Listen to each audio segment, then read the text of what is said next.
अगर आपका पाकिस्तानी पासपोर्ट गुम हो गया है या फिर आपका पासपोर्ट डैमेज हो चुका है या फिर उसके पेजेस खत्म हो गए हैं तो आपको अब कहीं पे भी जाने की ज़रूरत नहीं है। आप घर बैठे अपने मोबाइल फ़ोन से उसको अप्लाई कर सकते हैं। पुलिस रिपोर्ट वगैरह की भी बिल्कुल ज़रूरत नहीं है। सब कुछ आप अपने मोबाइल फ़ोन से ही रेडी कर सकते हैं। ऑनलाइन ही आप घर बैठे कर सकते हैं।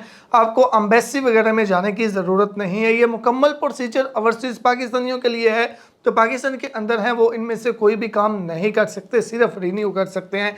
तो सबसे पहले मैं ओवरसीज से ये रिक्वेस्ट ज़रूर करूंगा कि वीडियो को मुकम्मल देखिएगा। आप लोग वीडियो को नहीं देखते, बीच में कोई ना कोई चीज़ मिस कर देते हैं जिसकी वजह से फिर आपको मुश्किलात का सामना करना पड़ता है।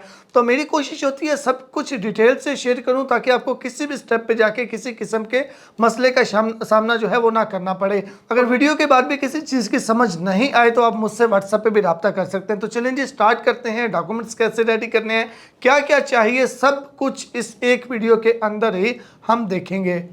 अच्छा, पासपोर्ट के हवाले से किसी भी किस्म की आपकी एप्लीकेशन हो, चाहे वो रीन्यू की हो, गुमशुदा की हो, मॉडिफिकेशन की हो या न्यू की हो, तो उसके लिए वेबसाइट है onlinemrp.dgip.gov.pk। इसका लिंक भी आपकी आसानी के लिए वीडियो के डिस्क्रिप्शन में दे दूंगा। जब आप इसको ओपन करेंगे ये मेन पेज आएगा।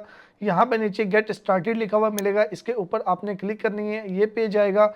अब जाहिर सी बात है कोई भी काम करने के लिए आपको पहले अकाउंट बनाना पड़ेगा। रजिस्टर के ऊपर क्लिक करके अपनी बेसिक इन्फॉर्मेशन देके अपना अकाउंट बना लीजिएगा। इसके अकाउंट बनाने के ऊपर भी एक स्पेसिफिक वीडियो मौजूद है, उसका लिंक भी आपकी आसानी के लिए वीडियो के डिस्क्रिप्शन में मौजूद होगा, उसको देख के अपना अकाउंट बना लीजिएगा। अच्छा, अकाउंट बनाने के टाइम अकाउंट बनाने के बाद आपने क्या करना है, लॉगिन के ऊपर क्लिक करना है। अकाउंट बनाने के टाइम जो ईमेल और पासवर्ड दिया था वो ईमेल और पासवर्ड लगा के और इस तरह से जो भी कैप्चा कोड आएगा वो आपने टाइप करना है और लॉगिन के ऊपर आपने क्लिक करनी है। लॉगिन के ऊपर जब आप क्लिक करेंगे तो उसके बाद आप अपनी एप्लीकेशन यानी कि इस वेबसाइट के पोर्टल में लॉगिन हो जाएंगे। उसके बाद नीचे टर्म्स एंड कंडीशंस हैं जिनको आप लाजमी तौर पे एक्सेप्ट करेंगे तभी आप नेक्स्ट कर पाएंगे। तो एक्सेप्ट एंड कंटिन्यू करना है। पासपोर्ट की, पासपोर्ट डिपार्टमेंट की, रीन्यू की या गुमशुदा की किसी भी किस्म की कोई भी मोबाइल एप्लीकेशन फ़िलहाल नहीं है। आप इसी वेबसाइट से ही अप्लाई कर सकते हैं। इसके अलावा कोई भी और पोर्टल, कोई भी और वेबसाइट या कोई भी और एप्लीकेशन नहीं है इनकी पासपोर्ट को रीन्यू या गुमशुदा अप्लाई करने की। आप इसको मोबाइल फ़ोन से भी आसानी से कर सकते हैं और कंप्यूटर से भी आप आसानी के साथ कर सकते हैं। अच्छा, टर्म्स एंड कंडीशंस हैं, एक्सेप्ट एंड कंटिन्यू करना है। यहाँ पे थोड़ा सा टाइम लग रहा है तो सम टाइम थोड़ा बहुत वेबसाइट में कोई टेक्निकल एरर हो सकता है। अगर एक बार आए तो आप पेज को रिफ्रेश करके दोबारा कर लीजिएगा 2-4 मिनट के बाद, तो इंशाल्लाह कोई मसला नहीं आएगा। अच्छा, एक्सेप्ट एंड कंटिन्यू किया उसके बाद आपके सामने कुछ इस तरह से मेन पेज आएगा। यहाँ पे देखिए नीचे नो रिकॉर्ड फाउंड आ रहा है। यहाँ पे जो भी आपने एप्लीकेशन स्टार्ट की हुई होंगी या जो आप एप्लीकेशन सबमिट करेंगे उसका रिकॉर्ड यहाँ पे नीचे शो होगा, जो कि अभी हमने कोई भी एप्लीकेशन नहीं दी तो इसलिए नो रिकॉर्ड फाउंड आ रहा है। तो नई एप्लीकेशन के लिए न्यू एप्लीकेशन के ऊपर आपने क्लिक करनी है और उसके बाद सबसे पहले वो आपसे पूछ रहे हैं कि आप पाकिस्तान के अंदर हैं। तो ये बिल्कुल भी पाकिस्तान के अंदर वालों के लिए नहीं है, क्योंकि गुमशुदा पासपोर्ट सिर्फ और सिर्फ उनके लिए ऑनलाइन कैटेगरी है जो पाकिस्तान से बाहर हैं। जो पाकिस्तान के अंदर है वो ऑनलाइन गुमशुदा पासपोर्ट अप्लाई नहीं कर सकते। उनके लिए ये प्रोसीजर है कि पहले वो पुलिस स्टेशन जाएंगे, वहाँ से गुमशुदा पासपोर्ट की रिपोर्ट जो है वो दर्ज करवाएंगे। वो रिपोर्ट लेके तो पासपोर्ट ऑफिस जाएंगे, वहाँ से गुमशुदा पासपोर्ट बनेगा। लेकिन ओवरसीज़ के लिए ये फैसिलिटी है, जो भी बंदा पाकिस्तान से बाहर है वो इसको ऑनलाइन कर सकता है। तो कैसे? सबसे पहले तो इसको आपने नो करना है कि आप पाकिस्तान के अंदर मौजूद नहीं हैं। उसके बाद यहाँ पे पहले 3 ऑप्शन छोड़ देने हैं। ये रीन्यू की है, ये मैं इस पे ऑलरेडी अलग से वीडियो बना चुका हूँ। तो हमारा ये गुमशुदा का है, तो उसके लिए ये चौथा ऑप्शन है रीप्रिंट ऑफ पासपोर्ट। इस कैटेगरी में आप गुमशुदा भी अप्लाई कर सकते हैं, डैमेज में भी अप्लाई कर सकते हैं, या फिर आपके पासपोर्ट के पेजेस खत्म हो गए तो फिर भी आप अप्लाई कर सकते हैं। तो ये चौथे ऑप्शन को मैं सिलेक्ट करूंगा। उसके बाद वो पूछे कि आप कौन सी कैटेगरी में अप्लाई करना चाहते हैं। अब अगर आपका गुमशुदा है तो पहला सिलेक्ट करेंगे, अगर डैमेज हो गया तो दूसरा जो है वो अप्लाई कर, सॉरी, अगर आपके पासपोर्ट के पेजेस खत्म हो गए फिर आप दूसरा अप्लाई करेंगे, दूसरा सिलेक्ट करेंगे। अगर आपका पासपोर्ट डैमेज हो गया फिर ये तीसरा पासपोर्ट डैमेज का ऑप्शन सिलेक्ट करेंगे। तरीका बिल्कुल सेम होगा, हर एक चीज़ सेम होगी, बस जहाँ पे जाके डिफरेंट आएगा वो मैं आपको बता दूंगा। तो बस यहाँ से आप अपने हिसाब से सिलेक्ट कर लें कि आपका गुमशुदा है, पेज खत्म हो गया या फिर डैमेज है। तो मैं अभी जो अप्लाई कर रहा हूँ वो गुमशुदा वाला है, यानी कि पासपोर्ट इनका गुम हो गया है। तो ये पहला रिप्रिंट लॉस्ट जो है इसके ऊपर मैं क्लिक करूंगा। उसके बाद वो आपसे पूछेगा कि आपका पासपोर्ट गुम हो गया है, तो इसको आपने यस करना है, इसको नो करेंगे प्रोसीड नहीं कर सकते। बाकी ये जो ऑप्शन है वो पूछे कि आप नया अप्लाई कर रहे हैं फ्रेश, तो ये बिल्कुल नहीं, ये आप यस करेंगे नहीं कर सकते, इसको नो करना है। असाइलम, अब जो लोग जो है वो यूरोप कंट्री वगैरह में हैं जिन्होंने असाइलम अप्लाई किया हुआ है, तो वो इसको यस करेंगे, अदरवाइज इसको नो कर देंगे। तो सऊदी अरबिया या अरब कंट्री में तो ये होते ही नहीं, अमेरिका वगैरह में भी, तो ये हम इसको नो ही करेंगे, ठीक है। अच्छा, उसके बाद क्या करना है, यहाँ पे आपने अपना शनाख्ती कार्ड नंबर लिखना है। अब जो भी आपका शनाख्ती कार्ड नंबर है, अब वो यहाँ पे आप टाइप करेंगे। शनाख्ती कार्ड नंबर लिखने के बाद ये आगे एरो का निशान है, इसके ऊपर जब तक आप क्लिक नहीं करेंगे, शनाख्ती कार्ड को वेरीफाई नहीं करेंगे, आप प्रोसीड नहीं कर सकते। इसके ऊपर लाजमी क्लिक कीजिएगा ताकि आपका शनाख्ती कार्ड नंबर वेरीफाई हो सके। तो शनाख्ती कार्ड नंबर जब आप वेरीफाई करेंगे, उसके बाद ही अगला स्टेप जो है वो आएगा। अच्छा, शनाख्ती कार्ड नंबर वेरीफाई होगा तो यहाँ पे टिक का निशान आ जाएगा। उसके बाद वो कह रहा है पासपोर्ट की एक्सपायरी डेट लिखें, तो आप पासपोर्ट की एक्सपायरी डेट आपने यहाँ पे लिखनी है। अच्छा, कुछ लोगों का मसला ये आता है कि उनका पासपोर्ट गुम हो गया होता है, उनके पास कोई कॉपी भी मौजूद नहीं होती, तो उन्हें पता ही नहीं चल पाता कि यार हमारे पासपोर्ट की एक्सपायरी डेट है क्या। तो उसके लिए फिर पहले आप हेल्पलाइन पे कॉल करके अपने पासपोर्ट की एक्सपायरी डेट मालूम कर लीजिएगा, ठीक है। उसके बाद यहाँ पे ये डेट ऑफ एक्सपायरी लिखने के बाद स्टार्ट रीप्रिंट लॉस्ट एप्लीकेशन के ऊपर आपने क्लिक करनी है, तो नेक्स्ट पेज आपके सामने ओपन हो जाएगा। अब यहाँ से आपने क्या करना है, सबसे पहले तो आपने सिलेक्शन करनी है कि आप नॉर्मल कैटेगरी में अप्लाई करना चाहते हैं या अर्जेंट। मैं अभी इन दिनों की सिचुएशन आपको बता दूं, नॉर्मल पासपोर्ट तकरीबन 3 से 4 महीने ले रहा है और अर्जेंट पासपोर्ट 1 महीना या 1.5 महीना ले रहा है। तो ये चीज़ अपने जहन में रख लीजिएगा। वैसे नॉर्मल पासपोर्ट 1 महीने में आता था और अर्जेंट 15 दिनों में, लेकिन इन दिनों में बहुत ज़्यादा लेट हो रहे हैं और आने वाले दिनों में शायद आप 1-2 महीने बाद वीडियो देख रहे हो तो उस टाइम तक हालात नॉर्मल हो चुके हो, लेकिन फिलहाल की सिचुएशन मार्च के महीने में ये चल रही है। अच्छा, उसके बाद मुझे चाहिए अर्जेंट, तो मैं अर्जेंट के ऊपर क्लिक करूंगा। उसके बाद वो पूछे कितने पेजेस वाला पासपोर्ट चाहिए, तो मुझे 36 वाला चाहिए, तो मैं 36 पेजेस को जो है वो सिलेक्ट करूंगा। उसके बाद वो कह रहे हैं कि पासपोर्ट वैलिडिटी आपको 5 साल वाला चाहिए, 10 साल वाला चाहिए, तो मुझे 5 साल वाला चाहिए, तो मैं 5 साल जो है वो सिलेक्ट करूंगा। अच्छा, उसके बाद यहाँ पे देखिए अभी मैंने बेसिक सिलेक्शन किया है, तो यहाँ पे इसने 17,500 फीस बता दिया है। अब यहाँ पे मैं एक चीज़ आपसे जो है वो वाज़ह करना चाहता हूँ कि यहाँ पे हर एप्लीकेशन की अलग अलग फ़ीस होती है। आप किस कंट्री में मौजूद हैं, आप नॉर्मल अप्लाई कर रहे हैं, आप अर्जेंट, आप कितने पेजेस वाला, और आपका डिलीवरी एड्रेस क्या है, उस पर डिपेंड करता है। ये अभी फाइनल फ़ीस नहीं है, जब हम डिलीवरी एड्रेस भी ऐड करेंगे उस टाइम फाइनल फ़ीस आएगी, ठीक है। तो यहाँ पे 17,000 या 15,000 देख के ये नहीं बोलिएगा कि मेरी ज़्यादा क्यों आ रही है या फिर मेरी कम क्यों आ रही है। शायद आपकी 15,000 आ जाइए, शायद आपकी 35,000 आ जाइए, हर एप्लीकेशन के ऊपर डिपेंड करता है। अगर पहली बार पासपोर्ट गुम हुआ हो तो डबल फीस होती है, दूसरी बार हुआ हो तो ट्रिपल फीस होती है, और चौथी बार या तीसरी बार हुआ हो तो ऐसी सूरत में फिर स्पेशल इंक्वायरी के बाद ही पासपोर्ट इशू किया जाता है। अच्छा जी, उसके बाद कंट्री ऑफ रेजिडेंस, आप इस टाइम कौन से कंट्री में मौजूद हैं वो सिलेक्ट करना है। तो ये भाई इस टाइम इटली में है, तो मैं यहाँ से इटली करता हूँ, और उसके बाद पासपोर्ट ऑफिस आपके करीब जो भी पासपोर्ट ऑफिस है वो आपने सेलेक्ट करना होगा। अच्छा, यहाँ पे एक और भी चीज़ आपसे जो है वो वाज़ह करता चलूँ, सम टाइम ऐसा होता है कि जो है वो अक्सर कंट्री ऐसे होते हैं जहाँ पे पासपोर्ट ऑफिस मौजूद नहीं होता। तो अगर ऐसी सिचुएशन हो तो आपने आपके करीब तरीन जो भी दूसरा कंट्री है जहाँ पे पासपोर्ट ऑफिस है, आपने यहाँ से उसको सिलेक्ट कर लेना है, ठीक है। अगर आपका कंट्री इस लिस्ट में नहीं आ रहा तो फिर आप क्या करेंगे, यहाँ से तो आप वो सिलेक्ट कर लेंगे, लेकिन नेक्स्ट स्टेप डिलीवरी वाले पे सारे कंट्री अवेलेबल होंगे तो वहाँ से वो कर लीजिएगा। और यहाँ से करीब तरीन ही आपने सेलेक्ट करना है। इन केस आपको इंटरव्यू के लिए बुलाया जाता है तो यहाँ से जो आपने सेलेक्ट किया होगा वहाँ पे ही आपको जाना होगा, ठीक है। अच्छा जी, ये हो गया। उसके बाद आपने अपनी पिक्चर अपलोड करनी है। ब्राउज के ऊपर क्लिक करें, वाइट बैकग्राउंड के साथ आपकी पिक्चर होनी चाहिए। तो जो भी आपकी वाइट बैकग्राउंड के साथ पिक्चर पड़ी हुई है आपने उसको अपलोड करना है जी। यहाँ से मैं पिक्चर को सिलेक्ट करता हूँ। सिलेक्ट करने के बाद लाजमी तौर पे अपलोड के ऊपर क्लिक करना है। अपलोड के ऊपर क्लिक नहीं करेंगे तो पिक्चर आपकी अपलोड नहीं होगी।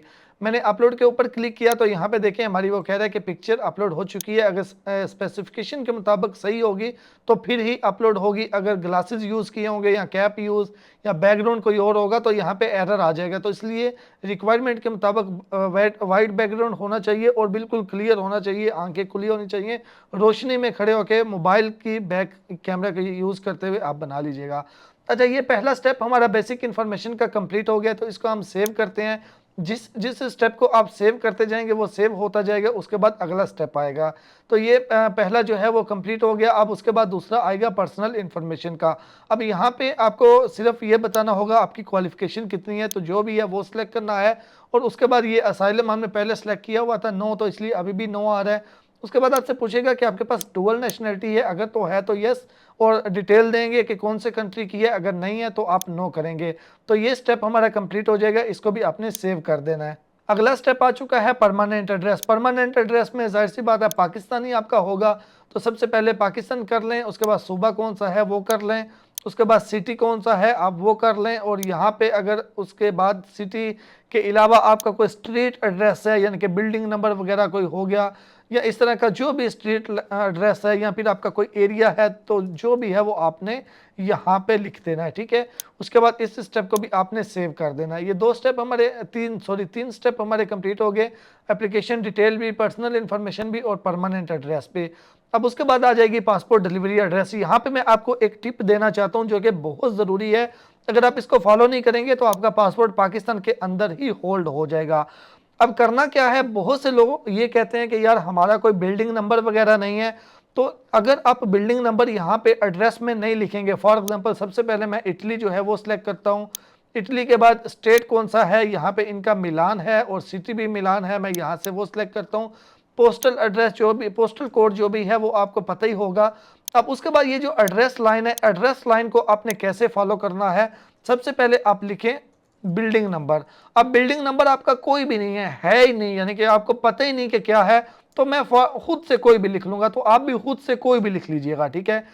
बात करने का मकसद ये है कि अगर आप बिल्डिंग नंबर नहीं लिखेंगे, आप स्ट्रीट नेम नहीं लिखेंगे, तो ऐसी सूरत में पाकिस्तान से ही आपका पासपोर्ट होल्ड हो जाएगा कि इसने कंप्लीट इंफॉर्मेशन नहीं दी, इसका एड्रेस कंप्लीट नहीं है। लेकिन अगर आप बिल्डिंग नंबर या स्ट्रीट नंबर गलत लिख देते हैं, लेकिन सिटी आपने बिल्कुल सही लिखना है, कंट्री आपने बिल्कुल सही लिखना है। अगर आपका सिटी और कंट्री सही होगा तो कम से कम पासपोर्ट आपके सिटी और फिर आपके यानी कि सिटी में आएगा, और वहां पे आके जो लोकल बंदा होगा वहां का वो आपको कॉल करेगा, और वो फिर आपको बोलेगा कि यार ये बिल्डिंग नंबर या ये स्ट्रीट नेम मुझे पता नहीं चल रहा, तो फिर आप उसको आसानी से गाइड कर सकेंगे कि यहाँ पे आ जाओ। लेकिन अगर आप ये चीज़ें लिखेंगे ही नहीं तो वो पाकिस्तान में ही होल्ड हो जाएगा कि ये इसका एड्रेस कंप्लीट नहीं है। तो इसलिए ये चीज़ें आप मुकम्मल लाजमी लिखें, बिल्डिंग नंबर भी, अगर अपार्टमेंट नंबर है वो भी लिख दें, या जो भी स्ट्रीट नेम है वो सब कुछ आप लाजमी तौर पे जो है वो लिख दीजिएगा। अगर कोई आपका डिस्ट्रिक्ट वगैरह है जो भी है वो सब कुछ आपने लिख देना है, ठीक है। उसके बाद आएगा applicant mobile number. Applicant mobile number के अंदर सबसे पहले तो आपने कंट्री कोड सेलेक्ट करना है जो भी है, और उसके बाद आपने अपना मोबाइल नंबर जो भी है वो लिख देना है, ठीक है। और उसके बाद ईमेल एड्रेस, आपका जो भी ईमेल एड्रेस है वो भी लिखें। ये स्टेप भी हमारा कंप्लीट हो गया, तो सेव के ऊपर आपने क्लिक करनी है। अब सेव के ऊपर आप क्लिक करेंगे। अब उसके बाद यहाँ पे मैं आपको एक चीज़ की वजाहत करना चाहता हूँ। यहाँ पे देखिए आपको लिखा हुआ मिलेगा download passport lost report pro forma. अब अगर यहाँ पे डिफरेंट आता है, अगर आपने डैमेज में अप्लाई किया हो तो होगा, तो यहाँ पे डैमेज का होगा, अगर आपने पेजेस खत्म हो गए तो उसका होगा। तो यहाँ पे आपकी कैटेगरी के हिसाब से आपने वो सिलेक्ट करना है, इसको डाउनलोड करना है। सबसे पहले ये इसको मैं डाउनलोड करता हूँ, स्टार्ट डाउनलोड के ऊपर क्लिक करता हूँ। मैं इसको फिल करने का तरीका आपको बताता हूँ। अच्छा, ये आपका आएगा पेज, इसको मैं थोड़ा ऊपर करता हूँ, ऊपर नाम वगैरह जो है वो। उसके बाद यहाँ पे देखिए आपका आएगा, यहाँ पे आपने शनाख्ती कार्ड नंबर लिखना है इस जगह पे, ठीक है। और नीचे आपका पासपोर्ट नंबर ऑलरेडी होगा, पासपोर्ट नंबर के नीचे यहाँ पे लिखना है कि जो आपका पासपोर्ट गुम हुआ वो बना कब था, यानी कि उसकी इशू डेट क्या है वो यहाँ पे लिखनी है। उसके बाद नीचे वो कह रहा है कि प्लेस ऑफ इशू ऑफ, यानी कि जो आपका पासपोर्ट गुम हुआ है वो आपने कहाँ से बनवाया था, जहाँ से आपने वो बनवाया था वो यहाँ पे नीचे लिखनी है। उसके बाद वो नीचे यहाँ पे पूछ रहा है कि आपने जो पासपोर्ट आपका गुम हुआ है वो कौन सी डेट को और कौन सी जगह पे गुम हुआ है। तो जो आपको डेट याद है अंदाजे से, अगर सही याद नहीं है अंदाजे से याद होगी वो लिखने, और जहाँ पे गुम हुआ था उस सिटी और कंट्री का नाम लिखें। उसके बाद पुलिस रिपोर्ट अगर है तो ठीक है, अगर नहीं है तो यहाँ पे NA यानी कि नॉट एप्लीकेबल लिख लें। उसके बाद नीचे आ जाए, यहाँ पे आपने साइन करने हैं, और अगर लड़का है तो उल्टे हाथ के, और लड़की है तो सीधे हाथ का अंगूठा लगाएगी। और नीचे विटनेस नंबर 1 में कोई भी एक पाकिस्तानी होना चाहिए, उसका नाम, उसके वालिद का नाम, उसका शनाख्ती कार्ड नंबर, उसका पासपोर्ट नंबर, और यहाँ पे उसके साइन। और इसी तरह विटनेस नंबर 2 में उसका दूसरे बंदे का नाम, वालिद का नाम, उसका शनाख्ती कार्ड नंबर और उसका पासपोर्ट नंबर, ठीक है। ये आपने रेडी कर लेना है। उसके बाद यहाँ पे डाउनलोड फार्म है, डाउनलोड फार्म के ऊपर आप क्लिक करें, और जो आपका फिंगरप्रिंट फार्म है, आपने ये फिंगरप्रिंट फार्म होता है, ठीक है, यहाँ से आपने फिंगरप्रिंट वाला फार्म जो है ये डाउनलोड करना है। और फिंगरप्रिंट फार्म को कैसे रेडी करते हैं, प्रॉपर तरीका क्या है फिंगरप्रिंट लगाने का, इसके ऊपर मैंने एक अलग से स्पेसिफिक वीडियो भी बनाई हुई है जिसमें प्रॉपर गाइड किया हुआ है लगाने का और स्कैन करने का तरीका, तो उसका लिंक भी वीडियो के डिस्क्रिप्शन में दे दूंगा, तो वो उसको भी आप ज़रूर देख लीजिएगा। यहाँ पे भी मैं आपको थोड़ा सा गाइड कर देता हूँ। अच्छा, डाउनलोड फार्म के ऊपर मैं क्लिक करता हूँ तो मैं इस फार्म को डाउनलोड करूँगा, स्टार्ट डाउनलोडिंग के ऊपर क्लिक करूँगा, रेडी हो जाएगा। इसको डाउनलोड करूँगा तो यहाँ पे मैं आपको दिखा देता हूँ। अच्छा, यहाँ पे देखें ये जिस बॉक्स के अंदर NaNA लिखा हुआ है ये नहीं आपने लगाने होंगे, जो बॉक्स खाली होंगे वो आपने लगाने होंगे। और ये हर किसी का फार्म अलग अलग आता है। शायद आपका ये पहले दो में NA यानी कि नॉट एप्लीकेबल लिखा हुआ आए और आगे वाले दो खाली हों और आपको आगे वाले लगाने होंगे। जो फिंगर आपने लगानी है उसके ऊपर ये लिखा हुआ होगा। फॉर एग्जांपल ये राइट थंब है, सीधे हाथ का अंगूठा, शहादत की उंगली, उससे आगे और उससे आगे वाली यानी कि लास्ट वाली। इसी तरह यहाँ पे उल्टे हाथ का अंगूठा, उसके साथ वाली और आगे वाली, फिर उससे आगे फिर उससे आगे। लेकिन ये तीन वो मुझे कह रहा है कि आपने नहीं लगाने और इस हाथ की भी तीन वो कह रहे हैं नहीं लगाने। तो इस फार्म पे जो है वो फिंगरप्रिंट सही लगानी है, लाइंस क्लियर नज़र आनी चाहिए। उसके बाद 600 dpi रेजोल्यूशन पे ग्रेस के अंदर JPG में आपने इसको स्कैन कर लेना है। ये फार्म भी हमारा रेडी हो गया। तो ये सब कुछ रेडी हो गया। उसके बाद अब हम स्टेप बाय स्टेप सारे डॉक्यूमेंट अपलोड करेंगे। डॉक्यूमेंट्स अपलोड जो आपने करने हैं उसके लिए जो भी डॉक्यूमेंट आपने अपलोड करना है पहले आपने उसको जो है वो सिलेक्ट करना है इस लिस्ट में से। फॉर एग्जांपल मैंने फिंगरप्रिंट्स करने हैं। सबसे पहले मैं फिंगरप्रिंट्स के ऊपर क्लिक करूंगा, ब्राउज के ऊपर क्लिक करूंगा और जहां पे मेरे फिंगरप्रिंट्स पड़े हुए हैं मैं उनको सिलेक्ट करूंगा। आगे ये अपलोड लिखा हुआ है, अपलोड के ऊपर क्लिक करूंगा। ठीक है, तो ये नीचे देखिए हमारे डॉक्यूमेंट अपलोड हो गए। अब उसके बाद दूसरे नंबर पे वो मांग रहा है CNIC, यहाँ पे नाइकॉप की कॉपी। तो यहाँ पे लिस्ट पे क्लिक करना है, यहाँ पे कॉपी ऑफ CNIC किया और उसके बाद शनाख्ती कार्ड की फ्रंट साइड की पिक्चर आपने अपलोड कर देनी है।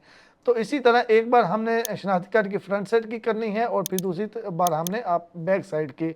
अगर आपने एक ही पेज पे दोनों को रखा हुआ है तो फिर आप वैसे भी कर सकते हैं, वो भी अपलोड। मकसद ये है कि शनाख्ती कार्ड आपका अपलोड होना चाहिए। ठीक है, उसके बाद यहाँ पे वो कह रहा है कि please provide last passport lost report. ये कौन सी है जो हमने यहाँ से डाउनलोड करके रेडी की थी।